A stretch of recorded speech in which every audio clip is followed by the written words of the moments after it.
உலகின் மிகவும் பிரபலமான உடற்கூறியல் நிபுணர் மற்றும் அறுவை சிகிச்சை நிபுணர் ஹென்றி கிரே அவர்களுடைய வாழ்க்கை வரலாறு தான் நம்ம இந்த வீடியோவில் பார்க்க போகிறோம். 1827ஆம் ஆண்டு இங்கிலாந்துடைய லண்டனில் இருக்கிற பெல்கிரேவியாவில் தாமஸ் வில்லியம் கிரேக்கும் ஆன் கிரேக்கும் மகனாக பிறக்கிறார் ஹென்றி கிரே. இவர் கூட பிறந்தவங்க 2 பிரதர்ஸும் ஒரு சிஸ்டரும் இருந்திருக்கிறாங்க. இவருடைய அப்பா கிங் ஜார்ஜ் த 4க்கு ஒரு பிரைவேட் மெசஞ்சராகவும் டெபுட்டி ட்ரெஸரராகவும் இருந்திருக்கிறாங்க. அதாவது இவருடைய அப்பா யுனைடெட் கிங்டமுடைய அப்போதைய மன்னரான 4ஆம் ஜார்ஜுக்கு ஒரு தனிப்பட்ட தூதராகவும் துணை பொருளாளராகவும் இருந்திருக்கிறாங்க. இதனால் இவருடைய குடும்பம் ஒரு வசதியான குடும்பமாக வாழ்ந்து வந்திருக்கிறாங்க. குடும்ப வசதியின் காரணமாக ஹென்றி கிரே குழந்தை பருவத்திலிருந்தே மிகவும் மகிழ்ச்சியான வாழ்க்கையை வாழத் தொடங்கியிருந்தாங்க. ஆனால் துரதிருஷ்டவசமாக ஹென்றி கிரேவுடைய கூட பிறந்த 2 பிரதர்ஸில் ஒரு பிரதரும் ஹென்றி கிரேவுடைய சிஸ்டரும் அடுத்தடுத்து இறந்து போயிடுறாங்க. இந்த 2 இழப்புகளும் ஹென்றி கிரேவுடைய குடும்பத்துக்கு ஏற்பட்ட மிக பெரும் துயரங்களாக இருந்தது. இந்த துயரங்களுக்கு இடையில தான் ஹென்றி கிரே வளர்ந்து வந்தாங்க. இந்த நிலையில் கரெக்டாக 1832ஆம் ஆண்டு ஹென்றி கிரேக்கு 5 வயசு இருக்கும்போது இவருடைய அப்பா இவரை படிக்க வைக்கிறதுக்காக பெல்கிரேவியாலேயே இருக்கக்கூடிய ஒரு லோக்கல் ஸ்கூலில் இவரை சேர்த்துறாங்க. அது ஒரு எலிமெண்ட்ரி ஸ்கூலாக இருந்தது. அங்கு சேர்ந்து ஹென்றி கிரே இவருடைய ஆரம்ப கல்வியை படிக்க ஆரம்பிச்சிருந்தாங்க. ஆரம்ப கல்வியின் போது ஹென்றி கிரே பறவைகள், விலங்குகள், பூச்சிகள் போன்ற உயிரினங்கள் பற்றி தெரிஞ்சுக்கிறதுல அதிக ஆர்வம் காட்டி வந்தாங்க. இதுக்கிடையில் 1837ஆம் ஆண்டு இவருடைய 10 வயதில் ஹென்றி கிரே இவருடைய ஆரம்ப கல்வியை முடிச்சிடுறாங்க. இதுக்கப்புறமா இவருடைய அப்பா இவரை மேற்கொண்டு படிக்க வைக்கிறதுக்காக அந்த பெல்கிரேவியாலேயே இருக்கக்கூடிய ஒரு ஹை ஸ்கூலில் இவரை சேர்த்துறாங்க. அங்கு சேர்ந்து ஹென்றி கிரே இவருடைய ஹையர் எஜுகேஷன் உயர்கல்வியை படிக்க ஆரம்பிச்சிருந்தாங்க. இந்த சமயம் ஹென்றி கிரேவுடைய அப்பாவான தாமஸ் வில்லியம் கிரே அவர் அப்போதைய மன்னர் ஜார்ஜ் த 4 இறந்து போய் வில்லியம் த 4 ஆகுறாங்க, கிங் வில்லியம் த 4. ஸோ அவருக்குமே இவருடைய அப்பா ஒரு பிரைவேட் மெசஞ்சராகவும் டெபுட்டி ட்ரெஸரராகவும் இந்த காலகட்டத்திலெல்லாம் பணிபுரிஞ்சு வந்தாங்க. ஸோ இது ஒரு புறம் இருக்க, இன்னொரு புறம் ஹென்றி கிரே இவருடைய ஹையர் எஜுகேஷனை தொடர்ச்சியாக அந்த பெல்கிரேவியாவில் இருக்கக்கூடிய ஒரு ஹை ஸ்கூலில் இவர் படித்து வந்தாங்க. இவருடைய உயர்கல்வியின் போது ஹென்றி கிரே லட்டின் லாங்குவேஜையும் கிரீக் லாங்குவேஜையும் கற்றுக்கிட்டு வந்தாங்க. பிறகு சயின்ஸ் அறிவியல்ல அதிக ஆர்வம் காட்டி வந்தாங்க. அதில் குறிப்பாக ஹென்றி கிரே பயாலஜி உயிரியல், ஜுவாலஜி விலங்கியல், கெமிஸ்ட்ரி வேதியியல் இந்த 3 பாடங்களில் அதிக ஆர்வம் காட்டி வந்தாங்க. இதே சமயம் ஹென்றி கிரேக்கு மருத்துவம் படித்து மருத்துவர் ஆகணுன்ற எண்ணம் ஏற்படுது. இதன் காரணமாக இவர் ஹையர் எஜுகேஷன் படித்து வரும்போதே 1842ஆம் ஆண்டு இவருக்கு 15 வயசு இருக்கும்போதே அந்த பெல்கிரேவியாலேயே இருந்த செயின்ட் ஜார்ஜஸ் ஹாஸ்பிட்டல் அப்படின்ற ஒரு டீச்சிங் ஹாஸ்பிட்டல், அங்கே அடிக்கடி விரிவுரைகள், மெடிக்கல் லெக்சர்ஸ், மருத்துவ விரிவுரைகள் எல்லாம் நடத்தப்படும். ஸோ அதை 15 வயசுலேயே போய் ஹென்றி கிரே அட்டென்ட் பண்ண ஆரம்பிக்கிறாங்க. இந்த செயின்ட் ஜார்ஜஸ் ஹாஸ்பிட்டல் அப்படின்றது இவர் போகிற காலகட்டத்தில் பெல்கிரேவியாவில் தான் இருந்தது. ஆனால் ப்ரெசண்டில் நிகழ்காலத்தில் இந்த செயின்ட் ஜார்ஜஸ் ஹாஸ்பிட்டல் அப்படின்றது லண்டனில் இருக்கிற டூட்டிங் அப்படின்ற இடத்துல இருக்குது. ஸோ அந்த பெல்கிரேவியாவில் இருந்த அந்த செயின்ட் ஜார்ஜஸ் ஹாஸ்பிட்டல் அப்படின்ற டீச்சிங் ஹாஸ்பிட்டலில் இவர் நிறைய மருத்துவ விரிவுரைகளை இவர் ஹையர் எஜுகேஷன் படிக்கும் போதே அட்டென்ட் பண்ணி வந்தாங்க. இதுக்கிடையில் 1844ஆம் ஆண்டு இவருடைய 17 வயது ஹென்றி கிரே இவருடைய ஹையர் எஜுகேஷன் உயர்கல்வியை முடிச்சிடுறாங்க. பிறகு அந்த பெல்கிரேவியாவில் இருக்கிற அதே ஹை ஸ்கூலில் இவர் ப்ரீ மெட்ரிகுலேஷன் ஸ்டடியும் பண்ண ஆரம்பிக்கிறாங்க. இது பிஃபோர் காலேஜ் ப்ரிப்பரட்டரி கோர்ஸ் அப்படின்னு அழைக்கப்படும். அதாவது காலேஜ் ஜாயின் பண்ணி படிக்கிறதுக்கு முன்னாடி படிக்கக்கூடிய ஒரு 1 இயர் கோர்ஸ் தான் இது. இது 6th form education, A class education அப்படின்னு கூட அழைக்கப்படும். ஸோ அதை எடுத்து ஓராண்டு படிக்கிறாங்க. பிறகு 1845ஆம் ஆண்டு இவருடைய 18 வயதில் ஹென்றி கிரே அந்த pre matriculation study before college preparatory course அப்படின்ற 1 இயர் கோர்ஸையும் அந்த பெல்கிரேவியாவில் இருக்கிற அந்த ஹை ஸ்கூலில் இருந்து முடிக்கிறாங்க. இதுக்கப்புறமா இவர் 1845 மே 6 அன்னைக்கு அந்த பெல்கிரேவியாவில் இருந்த செயின்ட் ஜார்ஜஸ் ஹாஸ்பிட்டல் அதனுடைய மெடிக்கல் ஸ்கூலில் இவர் ஒரு மெடிக்கல் ஸ்டூடெண்ட்டாக ஜாயின் பண்ணுறாங்க. குறிப்பாக பெர்பெச்சுவல் ஸ்டூடெண்ட்டாக இவர் ஜாயின் பண்ணுறாங்க. இந்த செயின்ட் ஜார்ஜஸ் ஹாஸ்பிட்டல் அப்படின்றது நார்மலாக நோயாளிகளுக்கு சிகிச்சை கொடுக்கக்கூடிய ஒரு நார்மல் ஹாஸ்பிட்டல் மட்டும் கிடையாது. இந்த செயின்ட் ஜார்ஜ் ஹாஸ்பிட்டல்ல மருத்துவ மாணவர்களுக்கு மருத்துவ கல்வியும் மருத்துவ பயிற்சியும் கூட வழங்கப்படும். அதனால தான் செயின்ட் ஜார்ஜஸ் ஹாஸ்பிட்டல் அப்படின்றது ஒரு டீச்சிங் ஹாஸ்பிட்டலாக இருக்குது. அதுலேயும் குறிப்பாக இது ஒரு மிகப்பெரிய hospital, large teaching hospital. So அவங்க கேம்பஸில் ஒரு மெடிக்கல் ஸ்கூலும் இருந்தது. அங்கே தான் ஹென்றி கிரே வந்து இவருடைய மருத்துவ கல்வியை படிக்க ஆரம்பிச்சிருந்தாங்க. மருத்துவ கல்வியை ஒரு பக்கம் படிச்சுக்கிட்டே இவர் வந்து மருத்துவ கல்வியின் போது ஆராய்ச்சிகளையும் பண்ண தொடங்குறாங்க. அதாவது இவர் வந்து மெடிக்கல் கரிக்குலம் மருத்துவ பாடத்திட்டங்களாக அனாட்டமி உடற்கூறியல், பெத்தாலஜி நோயியல், சர்ஜரி அறுவை சிகிச்சை, கிளினிக்கல் மெடிசன் மருத்துவம், அதேமாதிரி ஃபிசியாலஜி உடலியல், அதுக்கப்புறம் மெட்டீரியா மெடிக்கா மருந்துகளினுடைய பண்புகள் குறித்து படிக்கிறது, கெமிஸ்ட்ரி வேதியியல், பயாலஜி உயிரியல் அப்படின்னு இது போன்ற எல்லா பாடங்களையுமே படித்து வந்தாங்க. ஆனால் பர்டிகுலர் அனாட்டமி உடற்கூறியல் அதுல தான் அதிக ஈடுபாடு இவர் காமிச்சு வந்தாங்க. இந்த அனாட்டமி உடற்கூறியல் அப்படின்றது என்னன்னா உடல் உறுப்புகளினுடைய ஸ்ட்ரக்சர் கட்டமைப்பு குறித்து படிக்கிறது. அதுதான் அனாட்டமி அப்படின்றது. புரிகிற மாதிரி சொல்லணும்னா இப்போ இதயம் இருக்குன்னா அந்த இதயம் வந்து உடல்ல எங்க அமைஞ்சிருக்கு, அந்த இதயத்துல எத்தனை சேம்பர்ஸ் அறைகள் இருக்கு, எத்தனை வால்வுகள் இருக்கு, அதனுடைய வடிவம் என்ன, இது மாதிரி ஒட்டுமொத்த உறுப்புகளினுடைய ஸ்ட்ரக்சர் கட்டமைப்பு குறித்து படிக்கிறது தான் அனாட்டமி உடற்கூறியல் அப்படின்றது. இதில் தான் ஹென்றி கிரே வந்து அதிக ஆர்வம் காட்டி வந்தாங்க. அது மட்டும் இல்லாமல் அனாட்டமியில் நிறைய ஆராய்ச்சிகளையும் கூட இவர் வந்து மேற்கொள்ள தொடங்கியிருந்தாங்க. அதில் குறிப்பாக ஹென்றி கிரே வந்து ஒரு முக்கியமான ஒரு ரிசர்ச் ஒர்க்கை இவர் ஸ்டூடெண்ட்டாக இருக்கும்போதே வந்து எழுதினாங்க.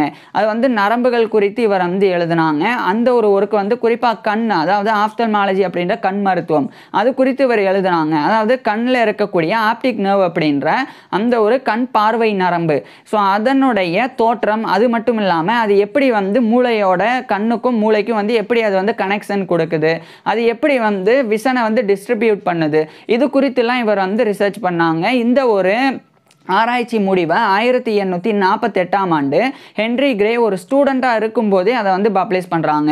அதுதான் the origin, connection and distribution of the nerves of the human eye and its appendages illustrated by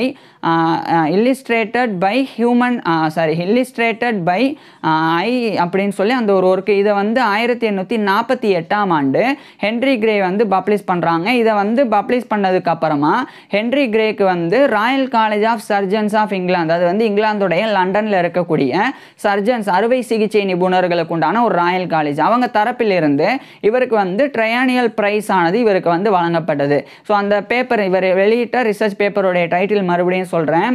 அது வந்து the origin, connection and distribution of the nerves of the human eye and its appendages illustrated by comparative dissections of the eye in other vertebrate animals அப்படின்ற இந்த ஒரு டைட்டிலில் தான் இவர் வந்து வெளியிட்டாங்க. இதுக்கப்புறம் இதே 1848 பிப்ரவரி 11 அன்னைக்கு இவர் வந்து அந்த royal college of surgeons of இங்கிலாந்துடைய மெம்பர்ஷிப்பையும் எக்ஸாமினேஷன் அட்டன் பண்ணி பெறாங்க. So member of the royal college of surgeons MRCS அப்படின்ற மெம்பர்ஷிப்பை 1848 பிப்ரவரி 11 அன்னைக்கு ஹென்றி கிரே வந்து பெறாங்க.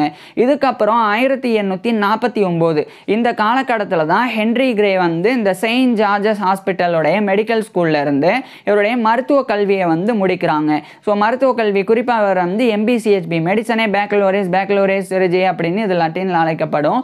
இது இங்கிலீஷில் MBBS bachelor of medicine and bachelor of surgery. இதை தான் வந்து இவர் இந்த செயின்ட் ஜார்ஜஸ் ஹாஸ்பிட்டலில் இருந்து ஹென்றி கிரே முடிக்கிறாங்க. முடிச்சதுக்கப்புறமா தொடர்ச்சியாக அந்த செயின்ட் ஜார்ஜஸ் ஹாஸ்பிட்டல்லையே ஹென்றி கிரே வந்து அனாட்டமிக்கல் ரிசர்ச்சை வந்து கண்டினியூ பண்ணுறாங்க.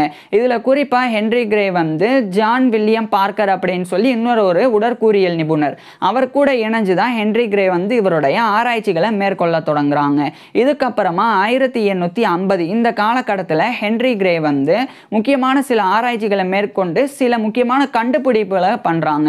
அதில் குறிப்பாக ரெட்டினா அப்படின்ற இந்த விழித்திரை, இந்த விழித்திரையானது எப்படி நம்மளுடைய உடல்ல வந்து டெவலப் ஆகுது எங்கிருந்து அப்படின்றத ஹென்றி கிரே வந்து கண்டறியறதுக்குண்டான அந்த ஒரு ஆராய்ச்சியை தான் இவர் வந்து மேற்கொண்டாங்க. அந்த ஒரு ஆராய்ச்சியின் விளைவாக ஹென்றி கிரே வந்து ஒரு முக்கியமான விஷயத்தை கண்டுபிடிச்சாங்க. அதாவது பிரெயினோடைய ப்ரோட்ரூஷன் அதிலிருந்து தான் இந்த ரெட்டினா அப்படின்ற விழித்திரையானது டெவலப் ஆகுது அப்படின்ற ஒரு கண்டுபிடிப்பை ஹென்றி கிரே வந்து கண்டுபிடிச்சாங்க. அதை கண்டுபிடிச்சது மட்டும் இல்லாமல் அது ஒர்க்கா வந்து எழுதி 1850ஆம் ஆண்டு on the development of the retina and optic nerve, அதாவது on the development of the retina and optic nerve and of membranous labyrinth and auditory nerve அப்படின்ற அந்த ஒரு டைட்டிலில் இந்த 1850ஆம் ஆண்டு ஹென்றி கிரே இந்த ஒரு ரிசர்ச் ஒர்க்கை பப்ளிஷ் பண்ணுறாங்க. இதில் தான் பிரெயினோடைய ப்ரோட்ரூஷன் அதிலிருந்து தான் ரெட்டினா அப்படின்ற விழித்திரையானது டெவலப் ஆகுது அப்படின்னு கண்டறிஞ்சு அதில் வந்து தெரிவிச்சிருந்தாங்க. இது ஹென்றி கிரே தெரிவிக்கும் போது பரவலாக வந்து ஏற்றுக்கொள்ளப்படலை. இப்போ ஒரு சிலர் ஏற்றுக்கிட்டாங்க, ஒரு சிலர் வந்து அதுக்கு எதிராக இருந்தாங்க. இதெல்லாம் சரிப்பட்டு வராது, அப்படி கிடையாது அப்படின்னு. ஆனால் இன்றைய நிகழ்காலத்தில் இந்த பிரெயினுடைய ப்ரோட்ரூஷனில் இருந்து தான் ரெட்டினா அப்படின்ற விழித்திரை வந்து டெவலப் ஆகுது அப்படின்றது உறுதி செய்யப்பட்டிருக்கு. ஸோ அது இன்னைக்கு உறுதி செய்யப்பட்டிருக்கு. ஆனால் இது வந்து கிட்டத்தட்ட 170 ஆண்டுகளுக்கு முன்னாடியே ஹென்றி கிரே அந்த அளவுக்கு மருத்துவ வளர்ச்சி இல்லாத, தொழில்நுட்ப வளர்ச்சி இல்லாத காலகட்டத்திலேயே இதை வந்து கண்டறிஞ்சு அதை வந்து வெளியிட்டிருந்தாங்க. அப்போ இவருக்கு வந்து வெறும் 23 வயது தான் இருந்தது. ஸோ இதே சமயம் இதே 1850ஆம் ஆண்டு ஜூன் மாதம் ஹென்றி கிரே வந்து அதே செயின்ட் ஜார்ஜஸ் ஹாஸ்பிட்டலில் ஒரு ஹவுஸ் சர்ஜனாக ஜாயின் பண்ணுறாங்க. அதாவது ஹென்றி கிரே வந்து மருத்துவ பட்டத்தை வந்து பெற்ற உடனே இவர் ஒரு மருத்துவராக நோயாளிகளுக்கு சிகிச்சையெல்லாம் கொடுக்க முடியாது. அதுக்கு முன்னாடி ஹென்றி கிரே வந்து ஒரு மருத்துவமனையில் சேர்ந்து அங்கே இருக்கக்கூடிய தேர்ந்த மருத்துவர்கள் நோயாளிகளுக்கு சிகிச்சை கொடுக்கறத பார்த்து பயிற்சி பெறணும். அதுக்கப்புறமா அந்த தேர்ந்த மருத்துவர்களினுடைய மேற்பார்வையின் கீழே ஹென்றி கிரேவே நோயாளிகளுக்கு சிகிச்சை கொடுக்கணும். இதெல்லாம் சரியாக செஞ்சாதான் ஹென்றி கிரே வந்து ஒரு மருத்துவராக தகுதி பெற முடியும். இதுக்காக இந்த செயின்ட் ஜார்ஜஸ் ஹாஸ்பிட்டலில் இவர் ஒரு ஹவுஸ் சர்ஜனாக ஜாயின் பண்ணுறாங்க. ஏன்னா இப்போ வந்து மெடிசனில் நிறைய ஸ்பெஷாலிட்டிஸ் இருக்குது. குறிப்பாக பீடியாட்ரிக்ஸ் குழந்தை மருத்துவம், அப்சட்ரிக்ஸ் மகப்பேறு மருத்துவம், பிரசவம் பார்க்குறது, கைனகாலஜி பெண் நோயியல், கார்டியாலஜி இருதயவியல், டெர்மட்டாலஜி தோல் மருத்துவம், ஆப்தல்மாலஜி கண் மருத்துவம், டென்டிஸ்ட்ரி பல் மருத்துவம் அப்படின்னு இன்னும் எக்கச்சக்கமான ஸ்பெஷாலிட்டிஸ் இருக்குது. அதில் சர்ஜரி அறுவை சிகிச்சை தான் இவர் தேர்ந்தெடுக்கிறாங்க. ஒரு அறுவை சிகிச்சை நிபுணர் ஆகணும், சர்ஜன் ஆகணும் அப்படின்றது தான் இவருடைய எண்ணமாக இருந்தது. இதனாலே இவர் செயின்ட் ஜார்ஜஸ் ஹாஸ்பிட்டலில் ஒரு ஹவுஸ் சர்ஜனாக ஜாயின் பண்ணி 1850 ஜூன் மாதத்திலிருந்து 1851 அடுத்த ஜூன் வரைக்கும் 12 மாதங்கள் வந்து ஹவுஸ் சர்ஜனா இவருடைய மெடிக்கல் ட்ரைனிங்கை ஹென்றி கிரே மேற்கொண்டாங்க. இதுக்கப்புறம் அந்த செயின்ட் ஜார்ஜஸ் ஹாஸ்பிட்டலோடைய ஒரு டெமான்ஸ்ட்ரேட்டர் ஆஃப் அனாட்டமியா இவர் மெடிக்கல் ட்ரைனிங் முடிச்ச பிறகு நியமிக்கப்படுறாங்க 1851ஆம் ஆண்டு. டெமான்ஸ்ட்ரேட்டர் ஆஃப் அனாட்டமி அப்படின்னா இப்போ அனாட்டமி அப்படின்றது உடற்கூறியல், உடல் உறுப்புகளினுடைய கட்டமைப்புகள் பற்றி படிக்கிறது அனாட்டமி. இப்போ அந்த படிக்கிற அனாட்டமியை வந்து நேராக மெடிக்கல் இன்ஸ்ட்ருமெண்ட்ஸ்லாம் பயன்படுத்தி உடல் உறுப்புகளை நேரடியாக வந்து டெமான்ஸ்ட்ரேட் பண்ணி காமிக்கக்கூடிய அந்த பொறுப்பு தான் டெமான்ஸ்ட்ரேட்டர் அப்படின்றது. உதாரணத்துக்கு இப்போ ஒரு இதயத்தை பற்றி மருத்துவ மாணவர்களுக்கு கற்பிக்கிறாங்கன்னா ஒரு உயிரினத்தினுடைய இறந்த உடலிலிருந்து இருதயத்தை வந்து டைசெக்ட் பண்ணி எடுத்து அதை நேரடியாக வந்து டெமான்ஸ்ட்ரேட் பண்ணி அதனுடைய ஸ்ட்ரக்சரை வந்து மருத்துவ மாணவர்களுக்கு விளக்கணும். அந்த பொறுப்பு தான் டெமான்ஸ்ட்ரேட்டர் ஆஃப் அனாட்டமி. அந்த பொறுப்பில் தான் 1851ஆம் ஆண்டு இவர் ஹென்றி கிரே வந்து நியமிக்கப்பட்டாங்க. இதுக்கப்புறமா 1852 இந்த காலகட்டத்தில் ஹென்றி கிரே வந்து இன்னொரு முக்கியமான ஒரு ஆராய்ச்சியை மேற்கொள்கிறாங்க. அது வந்து டக்ளஸ் கிளான்ஸ் அப்படின்ற ஒரு சுரபி, அது குறித்து இவர் வந்து ஆராய்ச்சி பண்ணாங்க. இந்த ஒரு ஆராய்ச்சியை வந்து குறிப்பாக சிக்கில், அதாவது இந்த பறவை குஞ்சுகள் அதில் வந்து இவர் வந்து பண்ணாங்க. சின்ன சின்ன குட்டி பறவைகளினுடைய அந்த சுரபிகள் குறித்து இவர் வந்து ஆய்வு செஞ்சாங்க. அது எப்படி வளர்ச்சி இருக்குது அப்படின்னு. அந்த முடிவை 1852ஆம் ஆண்டு on the development of the Douglas glands in the chick அப்படின்ற அந்த ஒரு டைட்டில் 1852ஆம் ஆண்டு இவர் வந்து பப்ளிஷ் பண்ணுறாங்க ஹென்றி கிரே. ஸோ ரெண்டு விஷயம், ஒன்று வந்து on the development of the retina, இப்போ வந்து on the development of the Douglas glands in the chick அப்படின்றது. இந்த ரெண்டு ரிசர்ச் பேப்பருக்காக ராயல் சொசைட்டி அவங்க வந்து இவரை 1852 ஜூன் 3 அன்னைக்கு ராயல் சொசைட்டியோடைய ஃபெல்லோவாக தேர்ந்தெடுக்கிறாங்க. So fellow of the royal society, இது வந்து இங்கிலாந்துடைய லண்டனில் இருக்கு. So fellow of the royal society FRS அப்படின்ற இந்த ஒரு பட்டத்தை, இந்த ஒரு கௌரவத்தை 1852 ஜூன் 3 அன்னைக்கு இவருடைய 25 வயதிலேயே ஹென்றி கிரே பெறாங்க. இது வந்து ஒப்பீட்டு அளவில் மிகப்பெரிய சாதனை. ஒரு 25 வயசுலலாம் ராயல் சொசைட்டியோடைய ஒரு ஃபெல்லோவாக தேர்ந்தெடுக்கப்படுறது அப்படின்றது சாதாரணமான விஷயம் கிடையாது. ஸோ அந்த அளவுக்கு இவர் வந்து ஒரு தலை சிறந்த ஒரு ஆராய்ச்சியாளராக இந்த காலகட்டத்திலேயே ஹென்றி கிரே வந்து இருந்து வந்தாங்க. இதுக்கப்புறம் அதே ராயல் சொசைட்டி தரப்பிலிருந்து ஹென்றி கிரேக்கு வந்து சில பண உதவி, நிதி உதவி வந்து பண்ணுறாங்க இவருடைய ஆராய்ச்சிக்காக. குறிப்பாக ஸ்பிளீன், மண்ணீரல் குறித்த ஆராய்ச்சியை இவர் மேற்கொள்ளணும். குறிப்பாக மண்ணீரலினுடைய கட்டமைப்பு மற்றும் அதனுடைய உடலியல் பயன்பாடு, இது குறித்து இவர் வந்து ஆராய்ச்சி பண்ணணும் அப்படின்னு ராயல் சொசைட்டி தரப்பிலிருந்து இவருக்கு நிதி வழங்கப்பட்டது. அதை பயன்படுத்தி 1853ஆம் ஆண்டு on the structure and use of the spleen அப்படின்னு சொல்லி ஒரு ரிசர்ச் ஒர்க்கை இவர் வந்து பப்ளிஷ் பண்ணுறாங்க. இதுக்கப்புறம் அதே 1853ஆம் ஆண்டு அதை ஒரு புக்காகவும் the structure and use of the spleen அப்படின்ற டைட்டிலில் பப்ளிஷ் பண்ணுறாங்க. இதுக்காக இவருக்கு வந்து ஆஸ்லி கூப்பர் ப்ரைஸ் அப்படின்னு சொல்லி ஒரு ப்ரைஸ் ஆனது வழங்கப்பட்டது. இந்த ஆஸ்லி கூப்பர் ப்ரைஸில் இவருக்கு வந்து 300 கின்னிஸ், அதாவது 300 பவுண்ட்ஸ் ஆனது 1853ஆம் ஆண்டு ஹென்றி கிரேக்கு வழங்கப்பட்டது. இதை தொடர்ந்து மறுபடியும் on the structure and use of spleen அப்படின்ற டைட்டிலில் 1853ஆம் ஆண்டு இன்னொரு ஒருக்க எழுத தொடங்குறாங்க. இந்த நிலையில் இதே 1853ஆம் ஆண்டு இறுதி காலகட்டத்தில் அந்த செயின்ட் ஜார்ஜஸ் ஹாஸ்பிட்டல் அதனுடைய அந்த டெமான்ஸ்ட்ரேட்டர் ஆஃப் அனாட்டமி அப்படின்ற பதவியிலிருந்து லெக்சரர் இன் அனாட்டமி அப்படின்ற பதவிக்கு இவர் வந்து நியமிக்கப்படுறாங்க. லெக்சரர் அப்படின்னா உடற்கூறியலை மருத்துவ மாணவர்களுக்கு கற்பிக்கக்கூடிய ஒரு விரிவுரையாளர். லெக்சரராக இவர் 1853ஆம் ஆண்டு செயின்ட் ஜார்ஜஸ் ஹாஸ்பிட்டலில் நியமிக்கப்படுறாங்க. மேலும் அந்த செயின்ட் ஜார்ஜஸ் ஹாஸ்பிட்டலுடைய மியூசியமுடைய கியூரேட்டராகவும் இவர் வந்து நியமிக்கப்படுறாங்க. அதாவது அந்த மியூசியமில் இருக்கிற நிறைய ஸ்பெசிமென்ஸ் மாதிரிகள் அதை பற்றிலாம் ஆராய்ச்சி பண்ணி அதை சரியாக அரேஞ்ச் பண்ணி அது குறித்த நிறைய ஆராய்ச்சி முடிவுகள் எழுதி வெளியிடணும். அதுதான் இந்த செயின்ட் ஜார்ஜஸ் ஹாஸ்பிட்டலுடைய மியூசியத்தினுடைய கியூரேட்டருடைய பொறுப்பு.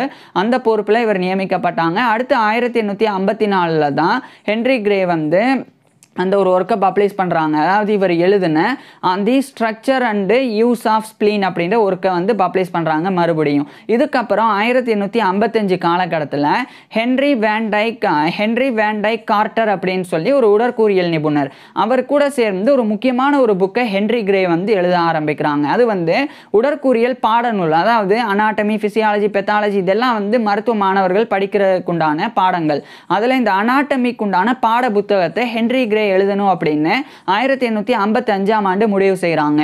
அதுக்கு இந்த ஹென்றி வேன் டைக் கார்ட்டர் அப்படின்ற இந்த ஒரு நபர் வந்து அதுக்குண்டான டிராயிங்ஸ் எல்லாம் பண்ணுவாங்க. இவர் வந்து ஒரு உறுப்பை வந்து விளக்கி எழுதும்போது இப்போ இதயம் பற்றி எழுதுறாருன்னா ஹென்றி வேன் டைக் கார்ட்டர் அவர் வந்து இதயத்தை ஓவியமாக வரைஞ்சி அந்த புக்கில் வந்து இடம்பெற செய்வாங்க. ஸோ இவங்க ரெண்டு பேரும் இந்த ஒரு பங்களிப்புகளை கொடுக்க தொடங்குறாங்க. இதுக்கிடையில் லண்டன்லேயே இருக்கிற செயின்ட் ஜேம்ஸஸ் இன்ஃபர்மரி, அது செயின்ட் ஜேம்ஸஸ் டிஸ்பென்சரி அப்படின்னு அழைக்கப்படும், அது ஒரு மருத்துவமனை. அங்கே ஒரு சர்ஜன், அறுவை சிகிச்சை நிபுணராகவும் ஹென்றி கிரே வந்து நியமிக்கப்படுறாங்க. இதுக்கப்புறம் 1858ஆம் ஆண்டு ஆகஸ்ட் மாதம் ஹென்றி கிரே வந்து அந்த ஒரு புக்கை வந்து பப்ளிஷ் பண்ணுறாங்க. அது வந்து டிஸ்கிரிப்டிவ் அண்டு சர்ஜிக்கல் அனாட்டமி அப்படின்ற டைட்டிலே அவர் வெளியிடுறாங்க. அது வந்து அனாட்டமி டிஸ்கிரிப்டிவ் அண்டு சர்ஜிக்கல் அப்படின்னு அழைக்கப்படும். அந்த புக்கு 1858 ஆகஸ்ட்டில் ஹென்றி கிரே வெளியிடுறாங்க. அது 750 பக்கம் கொண்ட ஒரு புத்தகமாக இருந்தது. அதில் 363 ஃபிகர்ஸ் இருந்தது. அதாவது 363 டிராயிங்ஸ் வந்து அதில் இருந்தது. அதை ஹென்றி வேன் டைக் கார்ட்டர் அப்படின்ற அந்த ஒரு உடற்கூறியல் நிபுணர் தான் அதை வந்து வரைஞ்சிருந்தாங்க. இந்த ஒரு ஓவியங்கள் தான் ஆரம்பத்தில் அந்த ஒரு புத்தகத்தினுடைய இனிஷியல் சக்ஸஸுக்கு காரணமாக அமையுது. அதுக்கப்புறம் ஹென்றி கிரே வந்து அதில் எழுதியிருக்கக்கூடிய பல விஷயங்கள், குறிப்பாக இவர் வந்து இந்த சூப்பரரீனல்ஸ் அப்படின்ற உறுப்பு பற்றி, தைராய்டு ஹார்மோன் அது பற்றி, தைராய்டு சுரபி பற்றி, அதுக்கப்புறமா ஸ்ப்ளீன் மண்ணீரல் பற்றிலாம் பல்வேறு தகவல்களை அவர் வந்து கொடுத்துருந்தாங்க. குறிப்பாக இந்த காலகட்டத்தில் அறியப்பட்டு வந்த நிறைய விஷயங்கள் வந்து பொய்யானது அப்படின்றதை ஹென்றி கிரே வந்து ப்ரூஃப் பண்ணாங்க. அதாவது இப்போ ஒரு உறுப்பு இருக்குது அப்படின்னா இவர் எப்படி வந்து பிரெயினுடைய அந்த ப்ரோட்ரூசன் அதிலிருந்து தான் ரெட்டினா அப்படின்ற விழித்திரை டெவலப் ஆகுது அப்படின்னு இவர் கண்டுபிடிச்சாரோ அது மாதிரி ஒவ்வொரு உடல் உறுப்பும் எப்படி வளர்ச்சி அடையுது கருவில் அப்படின்னு சொல்லி, அதாவது ஒரு தாயினுடைய கருவில் இருக்கும்போது அந்த கருவினுடைய உடல் உறுப்புகளினுடைய வளர்ச்சி எப்படி இருக்குது. ஸோ அதெல்லாம் வந்து அந்த காலகட்டத்தில் தவறாக இருந்தது. அதை வந்து ஹென்றி கிரே வந்து அதில் இருக்கக்கூடிய தவறுகளை சுட்டி காட்டி இது இந்த மாதிரி கிடையாது, இது வந்து இந்த மாதிரி வந்து வளர்ச்சி அடையுது, இதன் மூலமாக வளர்ச்சி அடையுது அப்படின்ற தகவல்களை இந்த புத்தகத்தில் தெரிவிச்சிருந்தாங்க. இதனாலே இது மிகப்பெரிய ஒரு வெற்றிகரமான புத்தகமாக அமைஞ்சு 1859ஆம் ஆண்டு யுனைடெட் ஸ்டேட்ஸோடைய பென்சில்வேனியாவில் இருக்கிற பிலடெல்ஃபியா அங்கே இதே புத்தகமானது பப்ளிஷ் பண்ணப்பட்டது. ஸோ அந்த அளவுக்கு ஹென்றி கிரேவின் புத்தகமானது அவ்வளவு முக்கியத்துவம் வாய்ந்ததா இருந்தது. இதுக்காகவே ஜான் கல்ஸ் வெஸ்ட்மேக்கட் அப்படின்னு சொல்லி இன்னொரு ஒரு ஆராய்ச்சியாளர் அவரும் இந்த ஹென்றி வேன் டைக் கார்ட்டர் அவரை போலவே ஹென்றி கிரே கூட இணைகிறாங்க. ஸோ இந்த முறை 3 நபர்கள் இணைஞ்சு அதே அனாட்டமி டிஸ்கிரிப்டிவ் அண்டு சர்ஜிக்கல் இல்லைன்னா டிஸ்கிரிப்டிவ் அண்டு சர்ஜிக்கல் அனாட்டமி அப்படின்ற புக்கு அதனுடைய செகண்ட் எடிஷன் 2வது பதிப்பு 1860ஆம் ஆண்டு டிசம்பரில் இதை வந்து பப்ளிஷ் பண்ணுறாங்க. இதுக்கிடையில் இதே 1860ஆம் ஆண்டு மே 31 அன்னைக்கு ஹென்றி கிரே வந்து அந்த லண்டனில் இருக்கிற ராயல் காலேஜ் ஆஃப் சர்ஜன்ஸோடைய ஃபெல்லோவாக நியமிக்கப்படுறாங்க. ஏற்கனவே இவர் மெம்பராக நியமிக்கப்பட்டாங்க, இப்போ ஃபெல்லோவாகவும் தேர்ந்தெடுக்கப்படுறாங்க. So fellow of the royal college of surgeons FRCS அப்படின்ற இந்த ஒரு பட்டத்தை கௌரவத்தை 1860 மே 31 அன்னைக்கு ஹென்ரி கிரே பெறாங்க. மேலும் அதே 1860 டிசம்பரில் தான் அந்த ஜான் கல்ஸ் வெஸ்மேக்கட் அதே மாதிரி ஹென்ரி வேன் டைக் கார்ட்டர் இந்த 2 நபர்கள் கூட சேர்ந்து ஹென்ரி கிரே வந்து அந்த அனாட்டமி டிஸ்கிரிப்டிவ் அண்ட் சர்ஜிக்கலுடைய செகண்ட் எடிஷன் 2வது பதிப்பு அந்த புக்கை வெளியிட்டாங்க. இதுவும் மிகப்பெரிய வெற்றி அடைஞ்சது. பல மொழிகளில் மொழிமாற்றம் பண்ணப்பட ஆரம்பிக்குது. மருத்துவ மாணவர்கள் பயன்படுத்தக்கூடிய பாடநூலாக இது வந்து மாற தொடங்குது. இதுக்கிடையில் 1861ஆம் ஆண்டு ஹென்ரி கிரே அவருடைய பிரதருடைய ஒரு பையன் சார்ல்ஸ் கிரே அப்படின்னு சொல்லி அந்த நெஃப்யூ இவருக்கு அவர் வந்து அவருக்கு வந்து ஸ்மால் பாக்ஸ் பெரியம்மை நோயினால் அந்த சார்ல்ஸ் கிரே அப்படின்ற சின்ன பையன் பாதிக்கப்பட்டிருந்தாங்க. அவருக்கு சிகிச்சை கொடுக்கறதுக்கு ஹென்ரி கிரே வந்து முயற்சிச்சாங்க. அதாவது ஹென்ரி கிரே கூட பிறந்தவங்க 2 பிரதர்ஸும் ஒரு சிஸ்டரும், மொத்தமாக 4 பேர் இவருடைய குடும்பத்தில் இவர் உட்பட. அதில் ஒரு பையன் அதாவது இவருடைய ஒரு பிரதரும் அந்த சிஸ்டரும் வந்து இறந்து போயிடுறாங்க. ஒரே ஒரு பிரதர் தாமஸ் வில்லியம் கிரே அப்படின்னு இவருடைய அப்பா பேரை கொண்ட இன்னொரு பிரதர், அவர் மட்டும்தான் இந்த காலகட்டத்தில் இவர் கூட உயிரோடு இருந்தாங்க. அவருடைய மகனான சார்ல்ஸ் கிரே அவருக்கு தான் வந்து இந்த பிரச்சனை இருந்தது, ஸ்மால் பாக்ஸ். அவருக்கு வந்து குணமடைஞ்சிருது. அந்த சார்ல்ஸ் கிரே வந்து தப்பிச்சிடுறாங்க. ஆனால் ஹென்ரி கிரேக்கு அந்த ஸ்மால் பாக்ஸ் பெரியம்மை ஏற்படுது. இந்த காலகட்டத்தில் இந்த பெரியம்மையானது மோஸ்ட் டெட்லியஸ்ட் டிசீஸ் அப்படின்னு அழைக்கப்பட்டது. அந்தளவுக்கு ரொம்ப கொடுமையான நோய். அது வந்தாலே இறந்து போயிடுவாங்க. அதே தான் ஹென்ரி கிரேக்கும் நடந்தது. ஹென்ரி கிரே வந்து இந்த லண்டனில் இருந்த அந்த பெல்கிரேவியாவில் இருந்த செயின்ட் ஜார்ஜஸ் ஹாஸ்பிட்டலுடைய ஒரு அசிஸ்டன்ட் சர்ஜன் உதவி அறுவை சிகிச்சை நிபுணர் அப்படின்ற அந்த ஒரு பதவிக்கான ஒரு இன்டர்வியூவை அட்டன் பண்ண போகும்போது 1861 ஜூன் 13 அன்னைக்கு இவருடைய 33-34 வயதிலேயே ஹென்ரி கிரே வந்து இறந்து போயிடுறாங்க.